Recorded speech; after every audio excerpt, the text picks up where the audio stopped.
Oh, Tekker's gone. Joe and Andrade. What a goal.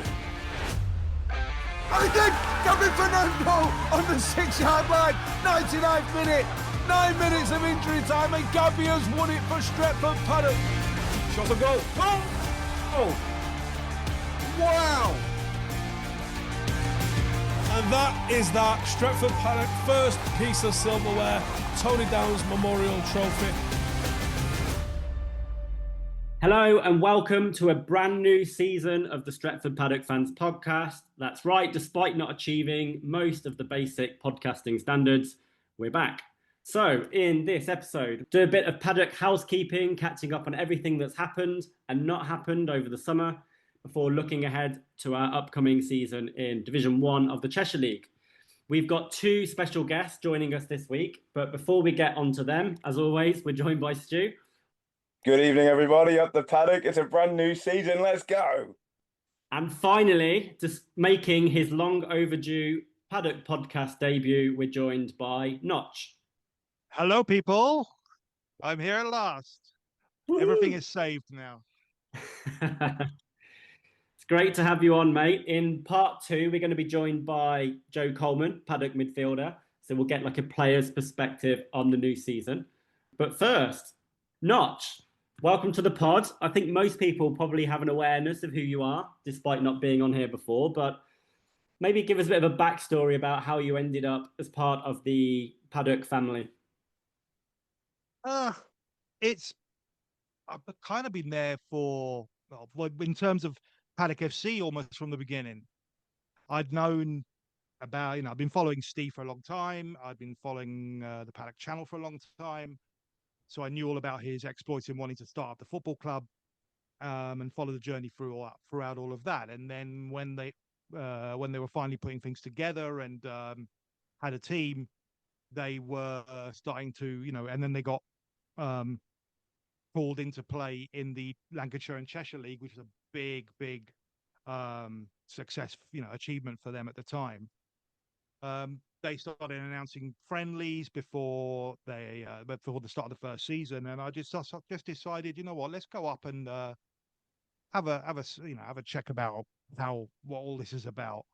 And I got extremely welcomed. I was invited back to their studio where we had a really enjoyable evening, and it just kind of went from there. And I started going up a little bit more often whenever I could to go and watch the games. And they are, I remember at the time, my first game I watched was the friendly against Chorlton. I think it was only the third or fourth game in Paddock's history. And I was asked to do a fan cam. I remember that. Yes, that's somewhere embedded deep in the membership of the Paddock FC channel on YouTube. And I was doing prediction videos for the Paddock channel themselves for United games, and found myself being really appreciated by a lot of people for that. So I think my name must have just got around. I was getting mentioned by the guys on the channels, and I don't know what it is. That became, it kind of encouraged me to be more and more of a fan anyway. So I've always had an interest in what's been going on with non-league football and grassroots football. And when this was related to United, it just made sense to, I just started falling in love with it all, to be honest. And you've got the famous 100% victory record. It's still intact, haven't you? I do indeed. I mean, this is it. I'm the mascot that they won't officially recognise. Because I'm now dreading the day that this run is going to end. How many is it, Notch? So it is 9 games, I think. But it includes some of the big blockbuster scorelines. The 10-0 against Wigan Town, the 7-1 against Holmes Chapel, 9-2. In the penultimate game last season. And the Lim game. I don't know why. Yeah, I just don't know what it is. I just tend to bring goals with me. So 9 games, 9 wins. 9 games, 9 wins, and I do count the Tony Downs Trophy because that was officially a draw with a penalty shootout victory. But who's counting that? Eh? Sounds like you're cherry picking the games to me, Notch. To be honest, Means to an end, doesn't it? So what would you say? Because I always ask everybody that who come, or I ask everybody this that comes on the pod for the first time. But what's your favourite Paddock moment or Paddock game? Whether that's watching online or at the stadium. I think in terms of the game, the one that always gives me the most warmth with memories, if you like, is the 3-1 win of the first ever official Paddock home game when it was being played at Ralston. De La Salle Reds 2020, a 3-1 win. Really, really, the atmosphere was really buzzing that day because a lot of people were enticed to go. So it was a bumper crowd. There was like, celebratory balloons and stuff on the gates to the stadium and stuff like that because it made a real big occasion of it. And then the 3-1 win, last minute third goal to seal it. Big celebration amongst the players. Everyone was really up for it. Meeting, more people. That was the first time I met David Pritt. It was the first time I met John Neild and Alex. It was a really, really, really enjoyable day. We had a couple of drinks at the bar afterwards and all the rest of it. Yeah, that's like a real game that always stands out because it was a big pressure moment for Paddock. How are they going to do it now in a real competitive atmosphere and situation? And they turned over a really, really good team that day. So that will always stay with me. There's loads of moments, pretty much mostly surpassed by the recent promotion because that's like the first major achievement of the football club. And it was done with so much style where the team really galvanized and got together and were taking teams apart. So you mentioned last season being like the first big step for the club, like taking a step up the leagues. Obviously, we had our evening to celebrate that and look back on the season at the awards night. And I know both of you were in attendance. So, Stu, how was that evening from a fan's perspective? It was fantastic. It was a real community feel. Obviously, the club had taken it into the heart of Manchester, and you had that one club, one family feel. You had fans come across from all across the country, including Notch here, coming all the way from down south.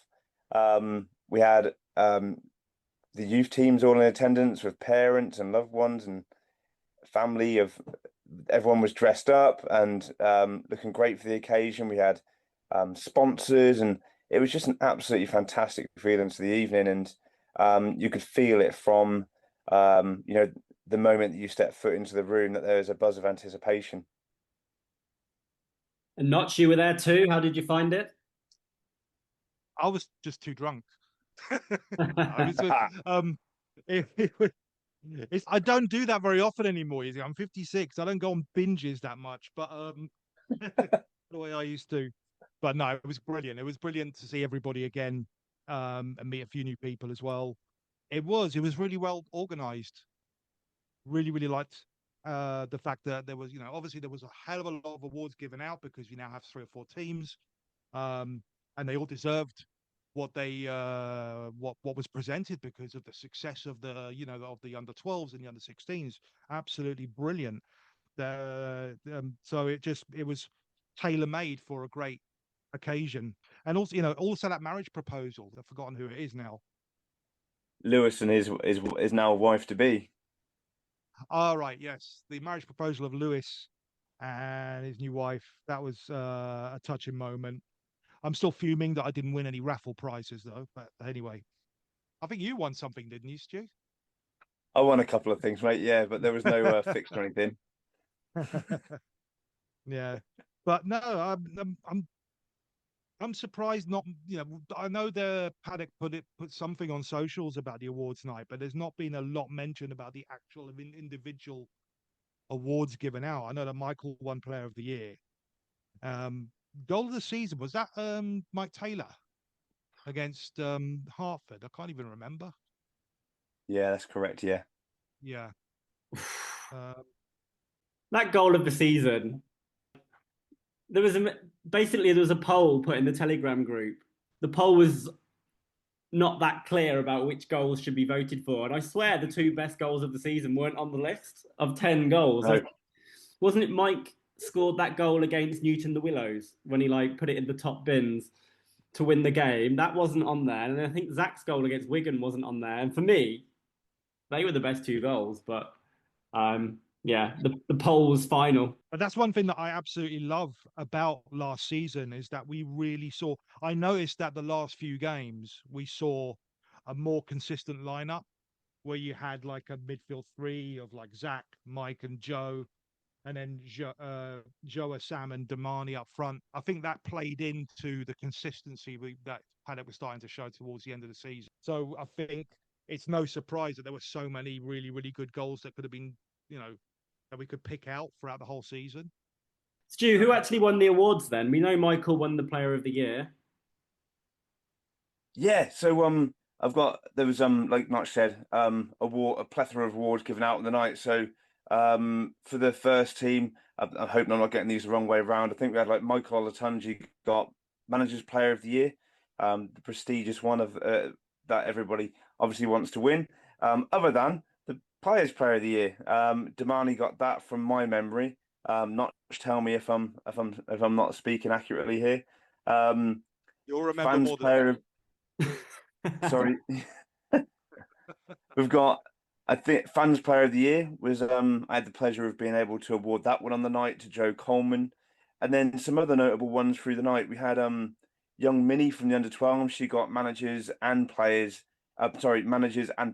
Player of the Year. She had a fantastic season with the under-12s. Again, we know about the under-12s having a fantastic season, winning accolades, but I think Minnie as well outside of Paddock had a fantastic season too in her other exploits. So I think she's one to watch as she goes through the age groups in the girls game. We know how fantastic a season the under-16s had. We had the most valuable player, the MVP awards going to Jack in the Blacks team, Noah in the Reds team, Ollie in the Saturday team, and then some familiar names. Leland and Dylan got managers and players Player of the Year awards. So sorry I've missed out on people from other teams, but fantastic all-round awards night.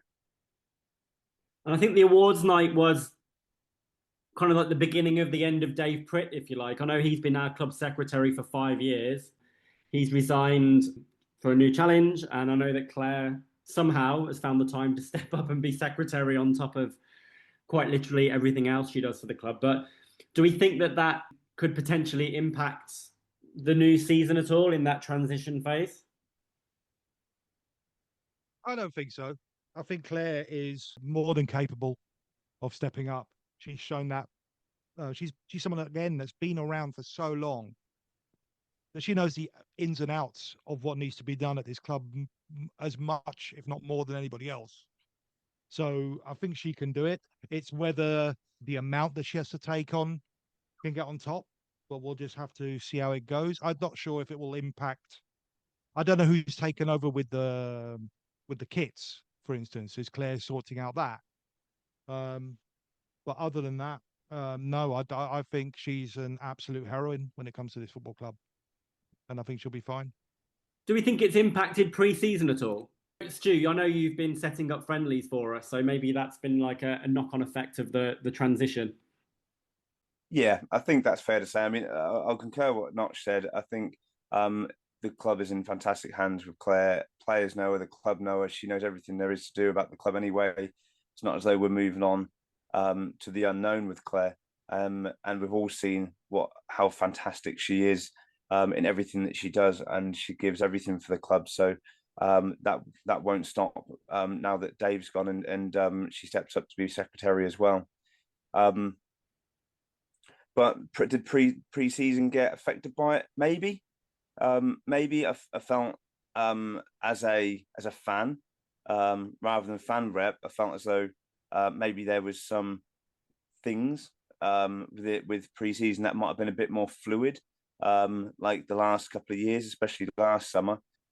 But yeah, like Claire wasn't averse to reaching out and asking for a little bit of help when needed, and sometimes you've got to rally round and do your part, and helped get a few friendlies off the ground for pre-season with some really good clubs as well, didn't we? And we've performed maybe not like as much as well as Steve and the coaches would like, but I think the results came out fairly positively considering the standard of teams we were playing, having just promoted to Division 1. So, yeah, look, I think there's going to be a small transition phase while some of the finer details get ironed out, but I think we're in really good hands.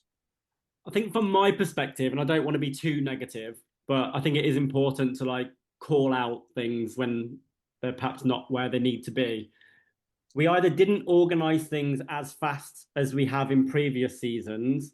We were certainly behind other teams in the same league, or they weren't communicated. So I don't know what's going on like behind the scenes. Maybe things were organised and we just weren't aware. But there's certainly been a couple of friendlies where we were told the game the day before. So doesn't really impact the prawn sandwich fans like me that don't go to all the games. But I think that's definitely a learning. I think I was just seeing other teams' posts on Instagram and Twitter, like looking for friendlies, trials happening, and we were just silent. So yeah, I think maybe we've slipped up a little bit there this year, but it's probably understandable if we're lacking that power on the ground to like get things done. What I will say is we're in a unique position as Paddock as a club because we've got thousands of members. So I think it's a really good idea to utilize a few of them to get things done. And I think you, Stu, have been a perfect example of that, being able to step up and help out because we actually have lots of pairs of hands if we could just utilize them.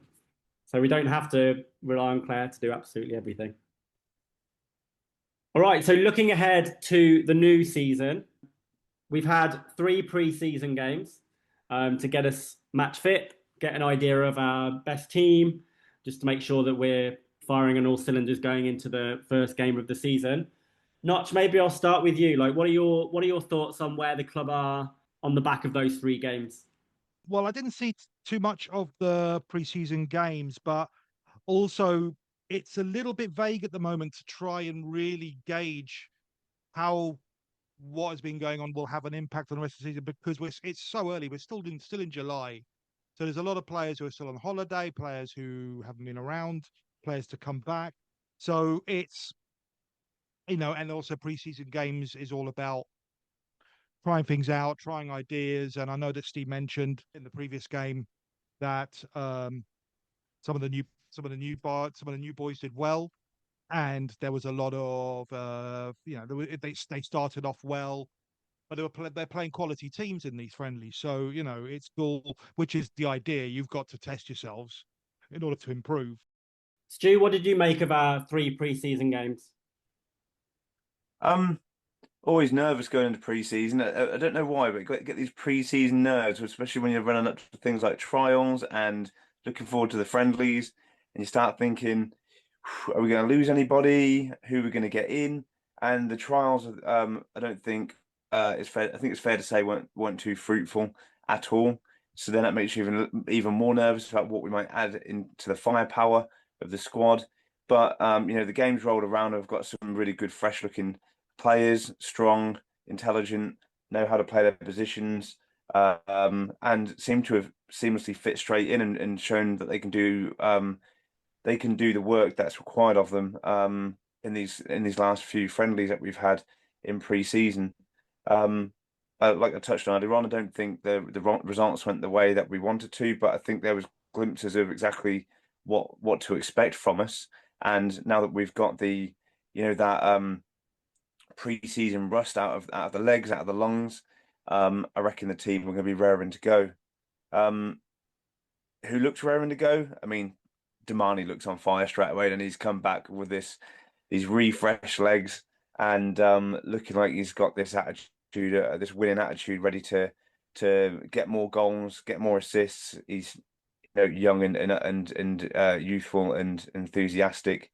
But I think I saw enough. He hasn't played. I think he only played the first one, but I think I saw enough of Cam, and I thought Cam really looks like he could be the key for us again this season. I mean, we've got players across the squad who could be the key for us, couldn't they? But I don't know what it is about Cam that makes me think that he could really make us tick next year. Wherever he plays, he really could help us really break down possession, win it back, and transition quite fast. And I watched him again in the first friendly and thought he's really up for it. No matter what, he always seems up for it. I agree with both of those points. And actually, I was going to bring up both of those players because you forget that really we didn't have them both for the first half of the season. Damani had a real chance of winning the Golden Boot last year if he actually played the full season. I still think he still finished like 5th or something. And Cam he's not a revelation because he's been at the club since its inception, but he's not really played in years. And him coming back, he just has that like tenacity and doggedness, which for me is like almost more important than technical skill in the Cheshire League. Like just having 11 people that will just run their nuts off and stick their foot in. It's a very valuable asset. Yeah. I think Cam has also added a bit of maturity to his game from what I remember of him years ago. He was very much a terrier back then. Could be a little bit of a sheet houser, but now he's got more control, and I noticed that a little bit. He can control games even better than he used to. So yes, absolutely agree. He could well be a linchpin this season. Not speaking of next season, then what are you looking forward to most? Because it's like the first time we've been in a different division for 3 years. What I'm looking forward to most is actually to come up more often. I don't do the, I've been obviously there've been this amazing mascot, but I miss it every time I come back down to London. It's not easy to keep a track of how I can plan and organize traveling 200 miles each time there and back. But, and also money. But I've also noticed that if there are midweek games, that actually might suit me better than actually coming at the weekends because it would be cheaper for hotels and stuff. So I could easily do that. I'm looking forward to Dion Kemp returning as well. I think it was a really horrible injury that he suffered, and he's a very bubbly member of the squad. So it'd be good to see him back. And I'm looking forward to the unknown of this season. Some of the new teams we've never played, the higher level, the higher division. I'm really, really intrigued as to how it's going to go, because I think we can be very competitive for a lot of teams in this league. Yeah, I have a similar feeling. Like I think Shane mentioned it previously, but it's less like the unknown, but just less of the known. It's nice to not have Newton the Willows and Lim and Newton and no disrespect to those sides. It's just because we've played you for 3 years now. It's just nice to have a bit of a a change. And you look down that league in League Two, and Haydock are there again, and it's just the same like 5 or 6 teams, which have they're probably saying the same about us. Like, thank God they're out of here, but yeah, pretty much facing the same faces every week. So yeah, I'm looking forward to new stadiums, new teams, etc. How about you, Stu? There's one thing I'm looking forward to, and that's the fearlessness. The team can go into Division 1, and there's no need for this division this season to be something like a warm-up season to try and go for promotions. We have no need to have that sort of transition. You just mentioned that we've got a lot of teams that we're going to be new to playing, but at the same time, there's a lot of teams in here, probably over a third of the teams have played before. Your Uptons, your Browns, your St. Helens, your Mersey Valleys, etc. So there is no need for us to come into this season and think, well, let's learn what we can about the teams, the league this season, and then try and push for promotion, and take 3 seasons again. Be fearless and go for it and see what we can do. And equally, a lot of those teams potentially don't know much about us either. So don't come in here wanting to just see how we do. Come in here believing that we could probably go and challenge for some sort of promotion place. I think there's absolutely no reason why Paddock won't be, I'm not saying they're going to win the league, but in the top half, looking to go better than top half, based on what we faced before in this division. So, we've played, like you say, all of those teams you just mentioned. We've played Wythenshawe before in the cup. We played Dayton before in a friendly. So, yeah, we know it's a step up. Let's be clear. Like, there's no whipping boys in this league, but it's not an insane step up that these players aren't ready for. Speaking of up next, we've got our first game of the season Saturday. We've got Winstanley, who are previously of the Premier Division. So this time last year, we were 2 divisions apart, and now we're going to be on the same pitch in the same league. Notch, how are you feeling going into that game?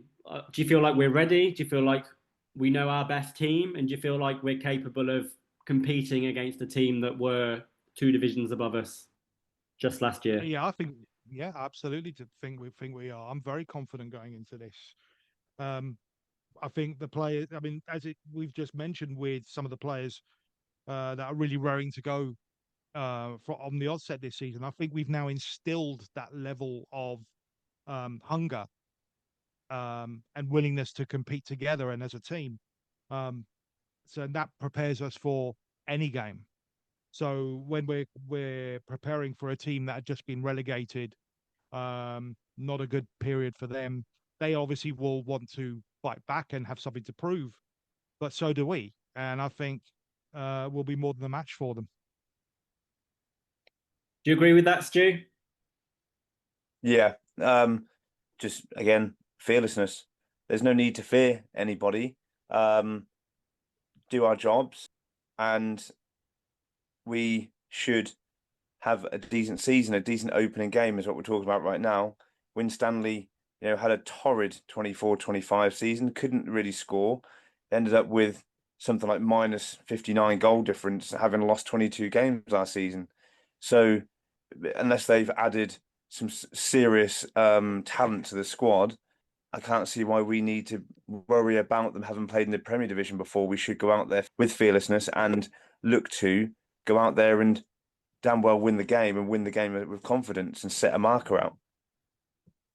Yeah, it's a fair point. There were 2 divisions between the sides last year, but if you finish rock bottom of the Premier League, then you're clearly not that level. And conversely, Paddock finished second, and they're clearly not Division 2 level anymore. So, yeah, we're all level going in on Saturday.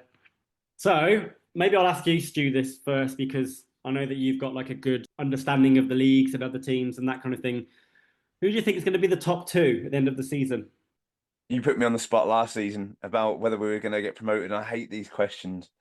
I absolutely hate them because I get torn between realism and just The head what versus could heart. be exactly.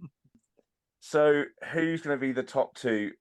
I think someone asked me who I thought could win the league this season, and I don't know why, but I seem to have thought that Edgerton were going to be someone who was probably going to be up there from the start and probably going to be close to winning it, if not chasing that title from the very beginning. Just the team that they've got and the players they've got in there, using 24-25 as a springboard. Will we promote? It's way too competitive and too early to tell. Why not? I think I've just said it several times, and people get me sick, get sick of me saying it. But fearlessness, have confidence that we can be in the mix. I think there was 3 promoted last season, wasn't there, out of this league? Had there been 3 spots, I'd have probably said I think we would probably challenge for that 3rd spot at least. I think it was 2 in the end, Stu. It was it 2? and FC St Helens. Bollington, what a team last year. But we should be challenging. I can't say we're going to be top 2 right now. I hate that I can't say it, but there are going to be some serious competitiveness. There's some serious competitiveness next season, and I want you to ask me again, maybe in December. Oh, I'm going to ask you every 2 weeks, Stu. Don't worry about that. Yeah. Notch, do you concur with Stu's predictions, or have you got a couple of curveballs of your own? I agree with a lot of what he said. It's going to be an absolute melting pot of quality teams that we've played that can give us a game, that can make things difficult, even despite our progress and our hunger. So it's going to be fascinating. But based on who we've played in the past and how we've got on against them, I'm going to be realistic and just blurt out Dayton FC and Clay Brow for the top 2 places. I think we will be up there, but it will be challenging, but with a hell of a lot of other very competitive teams challenging. But I'm going to just stick my realistic head on and just say those 2 for the promotion spots. See, I think it is really going to be a bit of a crapshoot in this league this year. I don't see one team being way ahead of everybody else. I think I think Edgerton's a great shout, Stu. I think they could be up there. Knutsford also could be up there. St Helens for me have surely got to be up there. I mean, they won League Two at a canter, really. I think they were 10 points ahead of us in the end, and they will have strengthened. I expect Paddock to be up there. Winsford have always had good seasons since they've joined the Cheshire League. If I was going to make a prediction, I would say if you'd have asked me 2 months ago, I would have said St Helens first with Winsford second. However, losing Rob Hopley, I think, is a big, big knock to Winsford's ability of scoring goals and late important goals. So I think that second spot's wide open, and maybe I'll change the habit of a lifetime and predict Paddock to go up in second. Oh, Chris, I was being a hypocrite technically. I'm saying be fearless and go out there. I'm sitting on the fence. No, fuck it. We're going to promote. That's my prediction. We're promoting. We're not winning it. We're going to come second and promote. If we're top two and Mersey Valley are relegated, I'm happy because they shouldn't be in there with us. Well, I think if we finish top two, everybody would. Maybe Steve wouldn't, but I think most people would bite your hand off for second place right now. Sure. For me, it's probably the hardest league to get out of because, you know, in Division 2, often you get 3, maybe 4 teams go up, depending on if teams resign and fold. The Premier League, you can still get promoted if you finish 5th. But this league, normally it's top 2. It's very rare that more than the top 2 go up. So, let's hope we're right end of the season. Last one then. Stu, any update on flags going into the new season? Yes, we've it's become a bit of an annual tradition in pre-season. We get the fans together in a Telegram group, and we all diplomatically kind of vote on different themes for flags and designs, sizes, and etc. We all chip in the pot for a bit of money. We raised about £180 this summer for 1, if not 2 flags. Out of that vote came it was unanimously voted on in the end, wasn't it? It was a flag designed to almost pinpoint where our fans are coming from around the world. So it's a red, white, black flag, 8 by 6 foot, and it's got a nice big map in the center of it. So any fans that come to the games, you can come over to the big map with a white marker, put an X on the map of what country you've come from, and then sign the back of the flag as well with your name, and pretty much just etching everybody's names into kind of that folklore of the flag. So if you want to be part of those sorts of processes, become a member first and foremost, get in the Telegram group, and then you get to splinter off into being part of those sorts of activities. But what a way to get everyone involved and feel part of that match day experience. Yeah, we've had some interesting locations for our fans over the years, haven't we? Didn't we have somebody from Ghana last year come to a Paddock game? That's right, yeah. That's pretty cool. Switzerland, San Diego, Asia, all over the place. We had people from Canada as well. Canada. Amazing stuff. Well, that's something to look forward to for the new season. So, we've got the big game on Saturday. So hopefully you can attend the game, sign the map. If you can't, then it will be on Twitch. So make sure you get on there and support the lads and hopefully get us 3 points as we kick off our new season in Division 1. I think that's it for part 1, guys. Let's catch back up in part 2, where we're going to catch up with Joe Coleman and see what the dressing room vibes are like going into the new season.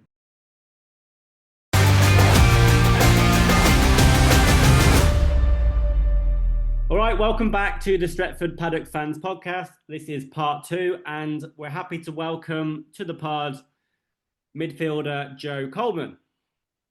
Happy to be here, lads. Thank you for having me on. It's appreciated. I thought I would have got asked sooner. Can't believe some of the people have been asked before me, but I'll take it. Don't worry. You were always first choice. You're just too busy, Joe. I'm only joking. All right, Joe, how did you, what's your backstory? Like, how did you end up joining the Paddocks? I feel like you've got quite a unique story, like progressing through the teams. And now you were the player with the most appearances last season, I think, in the first team. So That's quite a backstory. Yeah, so I knew Oatsy. I played Sunday League with him. So I played with him at my Sunday League team, and then he was playing for Paddock at the time. And then I was playing for another Saturday team, but it was all a bit. It was just something happened there. It was very dodgy. So I asked Oatsy. I went down to the trials, and these trials were about. It was at Nichols. It was about 60, 70 people there. It was massive. Went down there, got asked to come back, and then I started in the reserves, and then I had to fill in for the first team sometimes, and then that was it really. Just kind of played more and more, and then eventually just stayed in the first team, and then that's been the story since. I do remember that. I remember you like breaking into the first team gradually and getting a few minutes here and there. Then you were starting, and then, like I said, last season you played almost every game. Are you one of the undroppables now, Joe? Whoa, I wouldn't go that far. I think there's only a few, I don't know. Maybe not. I've been playing in pre-season. I'm not too sure about that, but I wouldn't say undroppable. No. Steve will be listening to this saying he's the only droppable. Yeah, he probably fucking would be. Yeah. I don't know why. Who would you say the undroppables are? None of them. Good answer, but I know that's not true. Yeah. All of them except Damani. All right, I'll give you that one. Don't let him hear you. Don't know. He's going to hear it anyway, fuck's sake. You shit the man, never mind. Don't pick up Ronaldo Brown's confidence here. I'm sticking Damani in. Do you know what? To be fair, Ronnie's been really good pre-season. I'll give him that. Saturday, I don't know if obviously I don't think any of you three were there, were you? But he was really good on Saturday, and he's actually been quite good since he's come back. To be fair to him, so you never know. And he's cushy with Steeny, so could be one of them. Ronaldo Brown's got all the talent, hasn't he? We just want to. Yeah, he's a player, Ronnie. He's just sometimes he can't be probably sometimes he can't be asked, which isn't ideal. But when he's on it, honestly, he's unbelievable. Well, we were just saying in part one, Joe, before you joined us, but like how good Cam has been in the like later months of last season, and obviously technically he's a very good player. But the thing that makes Cam so effective is his tenacity and his work rate, and the fact that he just puts in 110% every week. And you can go a long way in this league by just having that work capacity. Yeah, he's been quality since he's come back. I mean, I remember the Mersey Valley away game. He come on for me at half time, and Steve went to me, "I'm dragging you." I went.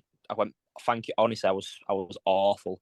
I was so bad in that Mersey Valley, and Cam come on in my position. He just changed it because Cam's one of them. He's just ratty. He's horrible. Like when he needs to be, he's ratty and he's horrible, and he does that side of the game. And to be fair, he brought the energy up in that Mersey Valley game, and he's done that a lot this season. To be fair, does too much on the ball. I'm not giving him too much credit. He does too much on the ball sometimes. I'm not the only one to give him stick for that. I know a few of the lads also do it, but he's like when you need someone to just do that bit of the game, he is really good at it. So you mentioned Ronaldo's impressed you in pre-season. Is he the most impressive player, you think, or is there anybody else that's perhaps impressed you more in those 3 games?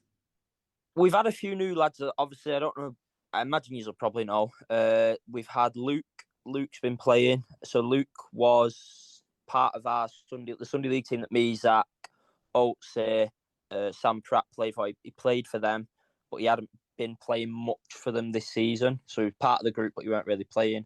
So I think Zach's brought him down, or someone's asked him to come down, and he's been unbelievable. But unfortunately, I think he is injured, so I don't think he's playing on Saturday, which is a shame. But Luke's been really good, and Dan Coogan has been good in the past 2 games, to be fair. He's my friend, so I've known Dan since I was a kid. I went to school with him, and he's been good, to be fair. Last game, he got a goal and assist, had a really good game, and I think he'll do well. It's a lot of competition now in them forwards places, especially with Ronnie coming back. Obviously, Dan's a forward, so there is a lot of competition there, but I think it's never a bad thing, that much competition, especially with that much quality. We need another forward, Joe, considering Sam's got a glass knee. Well, I think Dan will be playing. It'll probably be Dan playing there, I think. Instead, I don't know. I'm trying to think if I'm missing anyone. We don't know. I mean, Vic's probably Leland as well. They got Leland. unfortunately. We've got Leland, Vic. Vic can play out wide, obviously. But yeah, obviously Sam's not been playing much pre-season. I did actually play with him on the Sunday. We had a Sunday league game, so I played with Sam then, and he scored. So maybe he's all right. I don't know, but we'll see how he is on Saturday. But yeah, I think the forward depth is really good this season. It always is at Paddock. Usually, we usually do have a lot of forwards, and they're usually quite good. But this season, especially, I think it's looking good. Yeah, it's interesting to see what Steve will do. Maybe he'll use Damani down the middle and play Ronnie and Joa out wide. Yeah, he could do it. I mean, there's a lot of things he could do. I don't know because obviously Dan's been playing well, so obviously he could start. I imagine, I don't know. I would probably go with that at the moment. I reckon it'll be that Damani, Ronnie, and Joa, because obviously Sam's not played much through pre-season, and Dan's obviously is a bit newer. So, but again, we've got so much quality there. We've got like Claudio to come back as well. Because remember when he was playing on the right wing, we had him there, and that was probably some of our best football. That's what we started with on the St Helens game when we beat them 4-0, and I think we had a few other games where we started with that. So that's another thing. When he's back, maybe we could do that. So there's a lot of options there in that forward line.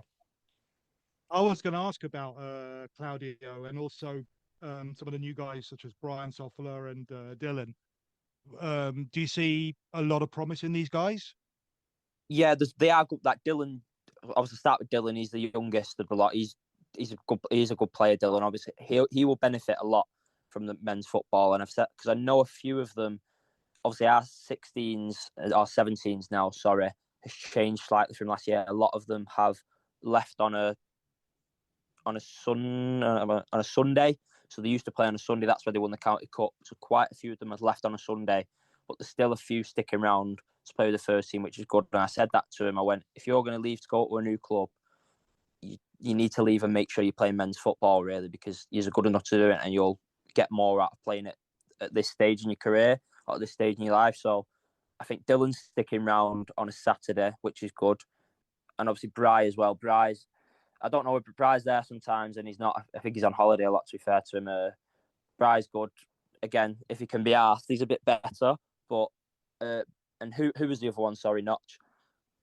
I mentioned Claudio, but you've talked about Claudio, I thought, I mean, when he first come in, he come and started training very early last year. I think he started coming in pre-season and he didn't really play. We had Gennaro still, we had Ronnie, we had Ryan Katumba, and he wasn't really playing that much. And then I think Gennaro left and a few others left and he got given a chance. I think it was Salford Vicks, I think the game was, and he got man of the match there and then he just started playing then and he was so good. He was unbelievable. And obviously it was a bit of a shame that injury he had. He's still been around. He come to the game last week, but I don't think his ankle's getting loads better. So when we see Claudio, I'm not sure. You're probably better off asking him. But yeah, but when he will come back, he'll be really good for us, yeah. He's been out for a long time now, hasn't he, Claudio? Yeah, it was like when it was the St Helens game. I remember was it about March? I think March time. So it's been quite a while. Yeah, so Joe, we was talking earlier on about the fact that we've moved up from Division 2 finally, and yeah, fucking took long enough, hasn't it? Blame Steve. We're all grateful. From a player's perspective, what do you think to be the biggest difference when you now move into this new league in terms of player style or quality? It's tough. It's a really hard question because I don't know. I haven't played this league, so I'm probably not the best person to ask, but I feel like they'll just. I think we'll do okay. I don't think we'll be talking about us fighting for relegation or anything like that, and I don't think anyone thinks that. I think they'll just be, and it sounds very obvious. I just think there'll be more tougher games. You probably think last year, you probably look at about two or three, maybe one or two teams who are going to give you a real good game. Last year, obviously, we made some games a lot harder than we should do, but that's the Paddock way for most of the time. But this year, you're probably looking at about 5 or 6 or 7 more. So it's just them games. Obviously, are going to be more of a battle. So you're battling a lot more. Obviously, them games will be more physical. They'll be tighter. Like big moments will decide. Like we played Knutsford at the weekend, and we were 2-1 up. I had a chance. Ronnie cut it back to me from about 7-8 yards out, and I've absolutely skied at my left foot, and then they've gone and scored 2. So Steve was very quick to mention that chance after the game and said they're the fine margins that probably lose your points in this league, which is true. So I think the games will be, or there'll be more games that'll be a lot tighter, I think. But hopefully we don't start as slow as we did last season, because I think that'll kill us a lot more this season. Joe, I did. I'm a data guy, so I did a bit of drilling down, and from the last few seasons, the average is the teams that promote average losing no more than 28 points in a season. So I think that kind of strengthens the point you're making, that we can't afford to start slow. We can't afford to let two goal leads slip and lose those points. So we really need to come into the first game, the very start of the season, and be fearless, like I said in the first phase of this podcast, and believe that we can really challenge for some sort of accolade this season, even if it is just trying to challenge for promotion in our first season, Division 1. Do you see that being a possibility? I don't see why not. I think the squad's in a very different place to where it was a year ago. A better place, I will say. Obviously the mindset, the mentality, everything like that, I think it's much better, and I think we've spoke about that before last season. I think the fans see that as well. So, but again, we're in a new league. It'll probably be tougher. So it's hard to say, but I don't see why not. But again, I'm not one of them who likes to go out. I'm a bit pessimistic. I don't want to go out and say we're going to fucking win the league, we're going to piss it, stuff like that. I'd rather see how the league pans out in the first few games. I know I'm sitting on the fence again, but I don't want to go out and say that. So I would say there's no reason for us not to challenge, but I couldn't tell you if that's for the title, promotion yet. I don't know. It's really hard to know at this level, isn't it? Because teams can change over a summer completely. Like they can have 15 players in, 15 players out. Some of them remain the same. You literally don't know who you're facing until they show up on Sorry, Chris. Yeah, it's tough to know because, like I say, things can change so fast at this level. Especially like some teams, the manager might leave and who want to come in and he's bringing 6-7 lads with him. And that's half a team and they're in and out. So it can happen and it can change a lot. So, like I say, the teams that Winstanley got obviously relegated last year, you would think, oh, they're probably not that great with how they did in the Prem, but they might have brought new lads in. Same with Mersey Valley, they might have brought some in. We don't know. It's hard to see. So I think we're just going to have to, the first few weeks are going to be really critical. Obviously, we've got our first 3 fixtures. We've got, who is it? It's Winstanley, Upton and Wivenshaw, isn't it? You lot will know, I imagine. Yeah. All right, so what are your personal goals for this season, Joe? I don't know. To be honest, I don't really get... I mean, I got a few last year, like goals and assists and stuff like that, but as long as I'm playing better than Zach Bell, which I usually do, that's all. I'll take that any day. That's all I want.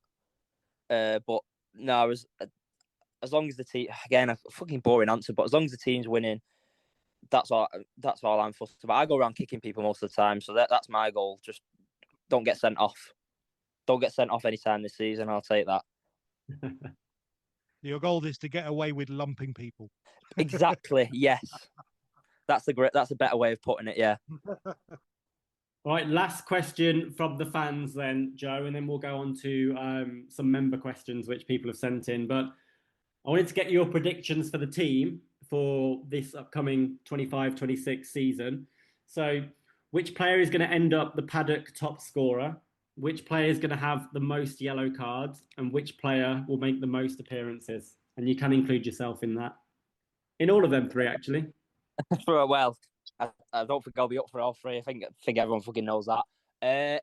Most goals, probably Damani. I think obviously Joe will be up there. Sam Pratt won't be. He don't play enough to be.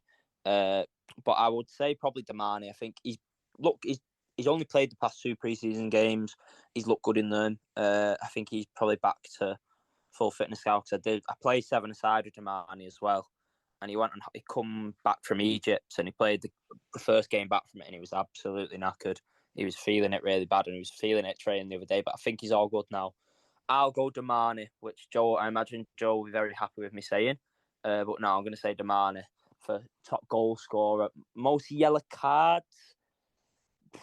God, probably. If you said without sin bins, I'd probably go Michael, or maybe me, but with sin bins, it's probably Zach. It's not. It shouldn't get that many sin bins. No person should get that many sin bins. It does the same thing over and over again. I don't get it. But I would probably say, I'd say Zach or Michael Latunja. Remind me of the rule difference between a yellow card and a sin bin. Like, what's the difference? It's the same now. No, it changed last year. So a sin bin is the same as a yellow card now. So obviously, a sin bin you get sent off for 10 minutes as well, but it also counts as a yellow. They changed that last year. And what's the sin bin offence compared to like a regular yellow card? Sin bin's just basically just saying something to the ref he shouldn't. It's like telling him to fuck off or just swearing at him, saying abuse. Obviously, I think if it's very abusive, it might be a red, but it's basically just like telling the ref to fuck off or something like that. So Zach don't do that. lines, anyway. No, Zach never does that. No, he's very well spoken, as Zach. All right, most appearances, Joe. Will it be you again? Touch wood, yeah. I'm gonna say myself. I'm there training every week, play start most matches. I mean, it depends if I'm playing rubbish, then I might be getting dropped. I don't know, because obviously I don't think I'm part of them undroppables. I imagine Steve will be agreeing with me. So I'm gonna say myself, I'm gonna say go confident and say myself. If not me, then probably. I was going to say Florin then, but obviously I don't really know if he's here all the time. So I'll say me or Joa. Me or Joa. Yeah, I think I'd have gone with those two as well. Yeah, safe options. We're there every week. We're quite boring. We're both there every week, aren't we? We don't have anything else going on, me and Joa. One more question, Joe, because you mentioned Sunday teams that you played with, and then Saturday teams, and then 7-a-side with Damani. Like, how much football do you play in a week? Probably too much. I play 5-a-side, I play some 7-a-side, and then obviously I've got Paddock as well. So I do that in the week when I can. It's actually less than what I used to do, to be fair. I used to be playing pretty much every night, so it has got a lot less. But now I'm working. When I was in uni, I was literally playing every night. So it's probably about 3 or 4 times a week now, I would say. At least I'm always ticking over, I guess. Obviously, I do need a bit of rest from that, but most of the time, I'm ticking over. Is that unusual for you compared to the other players, or do most of them play that often as well? Probably a bit more than usual. I think most probably just train on a Tuesday and then play on a Saturday.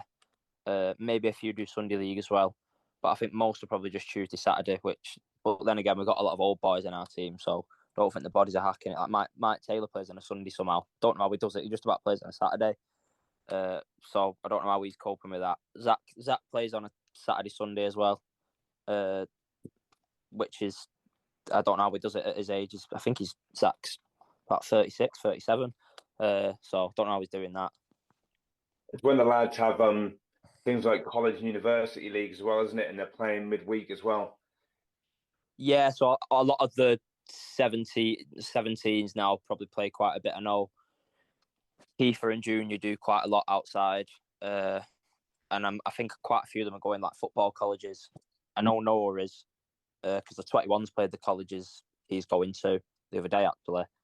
Don't know what Dylan's doing, but I imagine a lot of them. But that age, you can do. Everyone does it at that age. It's all you do, play football. Nothing else to worry about at that age, so fair play to him. I agree with that from a footballer's perspective, but if I was Steve and you got injured playing 5-a-side and we had like St Helens to, in a cup semi-final. Yeah, I get that, but he can fuck off. All right, guys, you got any more questions for Joe? Otherwise, we'll bounce straight into the members' questions. I got one that I want to ask him. Joe, what's more nerve-wracking? The fear of having a bad day at the office on the pitch at a Paddock game, or doing the podcast?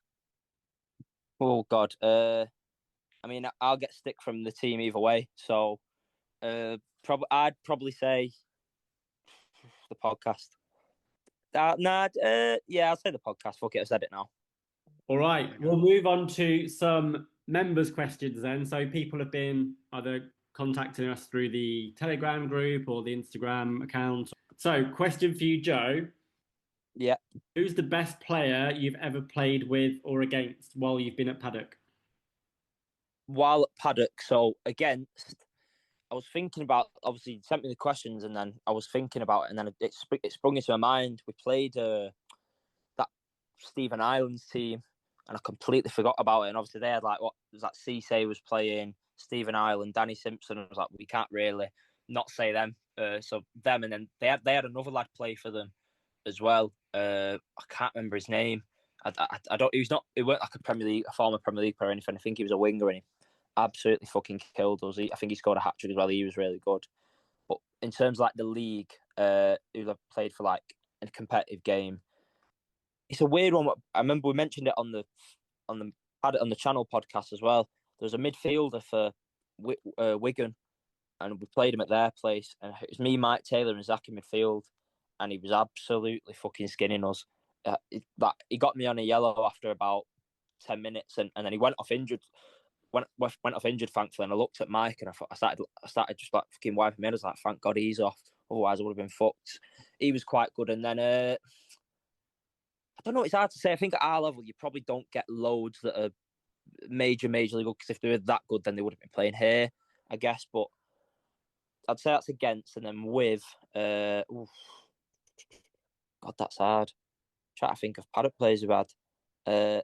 Mike Taylor's all right, to be fair. Mike Taylor, probably. I think he's played at a high level before.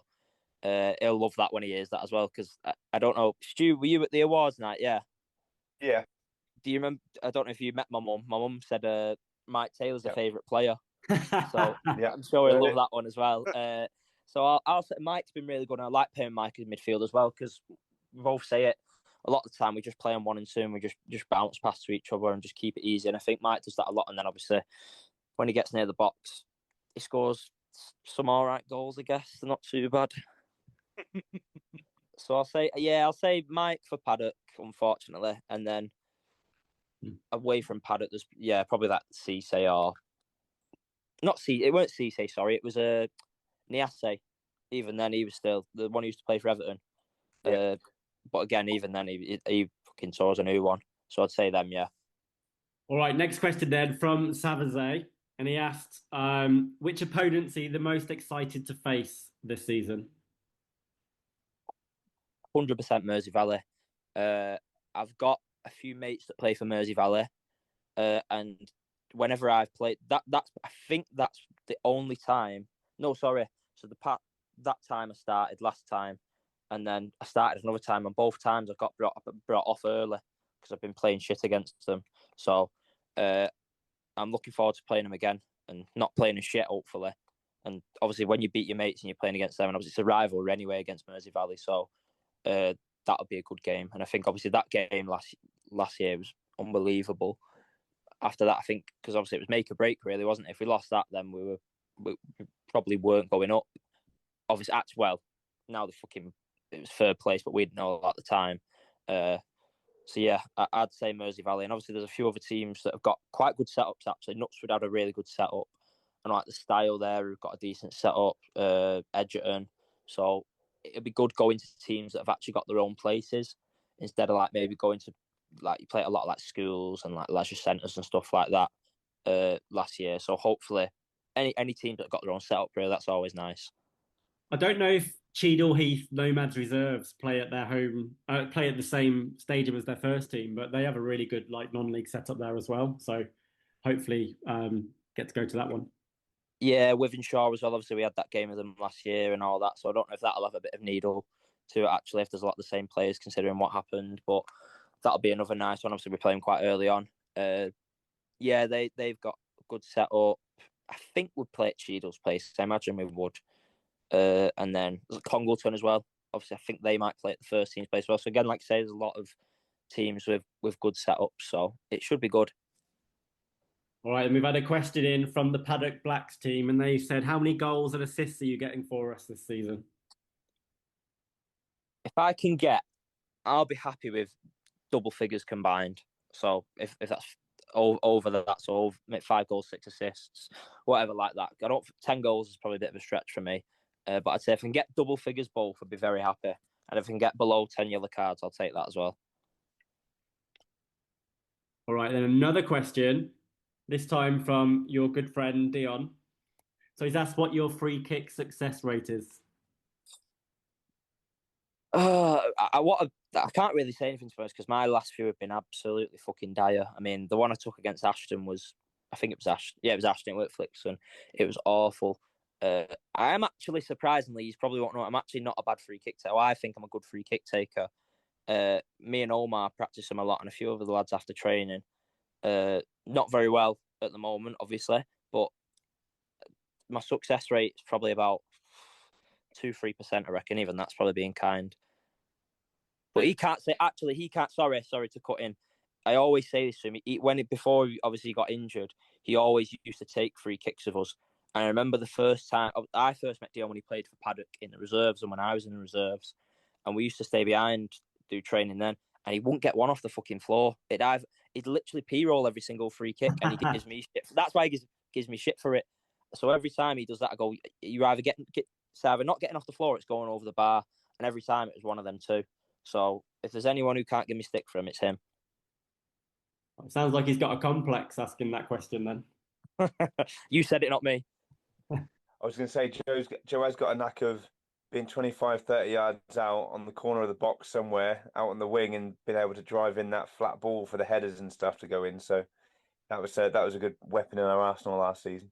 Yeah, I got to be honest, it helps when you've got people who can head a ball in there, because I think there was the main road game. I literally the same ball twice, and obviously you got Sam Walker who's heading it and KOD who's heading it as well. So I think because we've got quite good players in the air, it helps usually. So that's why I like to put them passes in, because it's a bit better. I prefer that technique from that sort of range anyway.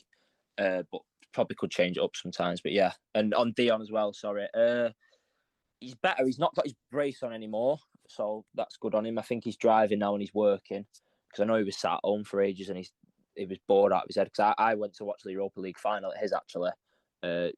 And he was just saying then he was absolutely just itching to get back to work. So he's better. I would say probably you're looking at the new year at least, I'd say, until he's back playing though, which is a shame, because we need someone to warm that bench. It's been missing him, I'll tell you that. Joe, you also mentioned Omar there. Is he back training? Is he eligible to play at the weekend? To be honest, you probably know more than me. You probably know about the same as me of Omar. He's always been the same. It's always touch and go with him. There's always something. Whenever I ask him, oh, what's it this time? He just goes everything. Or what's not hurting. So with Omar, it's just, I don't know. 1 week he might be all right. And then the next, he's out for another 3-4 weeks. He has been putting in the chat. He wants to be playing in the 6. I'm not too sure about that. But yeah, I think he's probably, again, I don't know. I really don't know with Omar. I wouldn't be expecting him to play much, I would say, just to be safe. But yeah, that was basically a really long way of me saying I don't have a clue, because I don't think he has a clue. All right, well, that's all of the member questions for Joe. Notch, Stu, do you have any more questions for Joe while we've got him on the pod? I just want to say thanks for everything you're doing, Joe. I don't really have any questions anymore, but I just want to say we show our appreciation for all the efforts you're doing and all the efforts that the players are doing, and it's going to be one hell of a season. No, I mean, right back at you. Not trying to say you and the rest of the fans. I've said it before. It's a fucking pleasure to have fans at this level of the football pyramid. It's very uncommon. And obviously you do a lot with the podcast. Obviously the Telegram group's always going off, the research into other teams, just the general support. It's known by the players and it is appreciated. And we just turn up and play football. So to see people enjoying that, it's always a pleasure. Stu, you had your hand up. Yeah, I don't think I've got any more questions, but I think Notch is signing it off nicely. Just to echo what he said, you got Fans Player of the Year award, didn't you, Joe? And like I said at the awards night, it's fans from all across the globe that vote, and it's a testament to, you as a person, you as a player, the way that you reflect the Paddock values and ethos every single day, which sounds crazy, isn't it? Considering, you don't get paid, this isn't your job, and yet you love the club so much. You bring that energy on a day-to-day commitment, and we really value you for that, Joe. So thanks for bringing that. No, it's pleasure's all mine. Honestly, I love it. I couldn't think of doing anything else, to be honest. But Joe, do you have perhaps a message you want to send to the fans ahead of the new season to like wrap us up, and then we can all go and get some rest? Again, like I just said, obviously it's a pleasure for us to play and be supported by so many fans, and obviously I'd like us to have obviously as many fans as we can. The fans that are here stick around. Hopefully the club's only going up, and hopefully again we can have a season as good as or even better than next year. Fingers crossed if we the players pull our fingers out. Well, we'll start on Saturday as we mean to go on. Just wish you good luck for the season, Joe, and thanks again for joining us on the podcast. Pleasure as always, and I'm sure the fans that listen to this podcast will be, for those that are members, will be able to catch you on your members podcast as well, whenever the next one is live. Yeah, as well. Yeah, I don't know when that next one is. I would imagine when the season starts, so probably start going again. So. Yeah, like I say, again, thanks for having me. It's a pleasure. Again, it's so nice to be part of such a good community that the club's got. I'm just happy with where it's going, and yeah, excited. Yeah, you can't be doing members podcasts if you're losing games, Joe. You need to at least get 2 or 3. Definitely not. No, 100% not. All right, let's wrap it up then. Joe, thanks again for coming on. From the fans, we'll say goodbye from Stu. Goodbye, everyone, and up the paddock. And goodbye from Notch. Keep it real, people. Up the paddock. See you all soon. And finally, goodbye from Joe. All the best, everyone. Again, thanks so much. See you later. Thanks, guys. Up the paddock.